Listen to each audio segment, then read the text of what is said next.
Le crocodile et les violons. Un titre un peu curieux, non? Et pourtant, il cache une question absolument vertigineuse. Et si le monde qu'on voit, qu'on sent, qu'on touche, n'était en fait qu'une toute petite partie de la vérité? C'est ce qu'on va explorer ensemble. Et attention, ça risque de pas mal secouer nos certitudes sur ce qu'est la réalité. Voilà, c'est ça, l'idée centrale. Ce qu'on perçoit, ce n'est qu'une miette de la réalité. Et là, attention, on ne parle pas de philosophie de comptoir, c'est de la science pure et dure. La physique moderne, les neurosciences, toutes ces disciplines nous disent la même chose. Le monde, tel qu'on le connaît, c'est juste une petite lucarne qui donne sur un univers immense et bien plus étrange qu'on ne pourrait l'imaginer. Alors, pour bien se rendre compte à quel point cette fenêtre est minuscule, commençons par le plus simple, nous. Notre propre biologie en fait, la façon dont nos sens nous permettent de voir le monde, mais surtout tout ce qui nous empêche de voir. Prenons un exemple tout bête, la vue. Ce qu'on appelle la lumière visible, c'est cette toute petite tranche ridicule au milieu, c'est tout. Mais de chaque côté, il y a un océan de fréquences invisibles. Les ondes radio, les micro-ondes, les rayons X, les rayons gamma.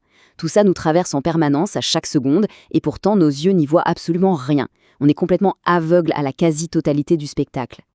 Et tout ça, eh bien ça porte un nom, c'est le spectre électromagnétique. C'est l'ensemble de toutes les formes de lumière.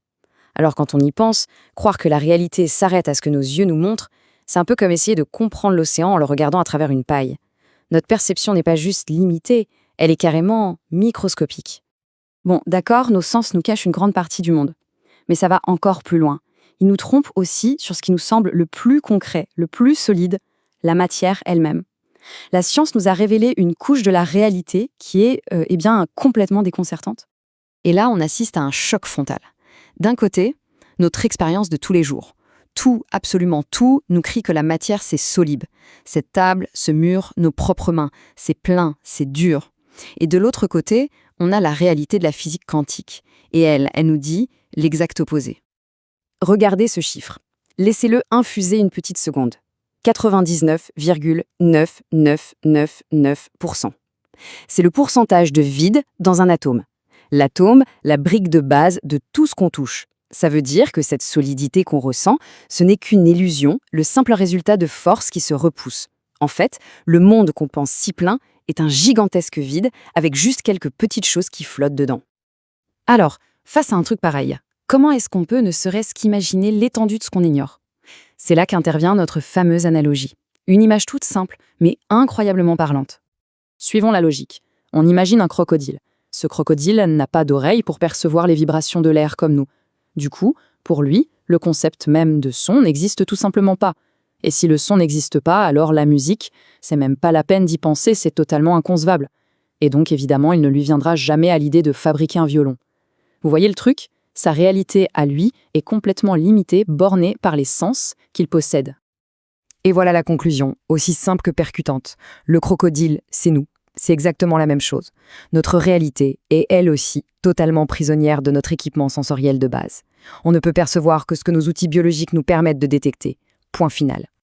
Et si on accepte cette idée, qu'on est le crocodile, eh bien ça nous amène à une conclusion qui donne vraiment le vertige. Et ça pose une question qui est peut-être la plus profonde de toutes. Quels sont les sens qu'on n'a pas? C'est ça la vraie question. Quels sont nos violons à nous? Il y a peut-être des univers entiers de phénomènes, aussi réels que la lumière ou le son, qui nous entourent en ce moment même, mais qui nous échappent complètement parce qu'on n'a tout simplement pas les capteurs pour les détecter. Bien sûr, la science nous aide un peu à élargir notre champ de vision, mais même elle ne peut chercher que ce qu'elle a déjà une raison de chercher. Tout ça nous amène à cette phrase qui résume parfaitement le problème. C'est le mur ultime de la connaissance. Il y a les choses qu'on sait. Il y a les choses qu'on sait qu'on ne sait pas. Mais la catégorie la plus immense et de très loin, c'est celle-là. Celle des choses qu'on ne sait même pas qu'on ne sait pas. Des questions qu'on n'a même pas encore l'idée de pouvoir poser. Alors, est-ce que c'est déprimant tout ça ? Bien au contraire, c'est une formidable invitation à l'humilité. Ça nous rappelle que la réalité est infiniment plus vaste que notre petite perception. Ça nous pousse à chercher l'objectivité. Et surtout, ça nous invite à garder un profond sentiment d'émerveillement. Et ça nous laisse avec cette question, à la fois excitante et un peu folle, quels incroyables violons sont en train de vibrer en ce moment même, juste au-delà des limites de notre perception.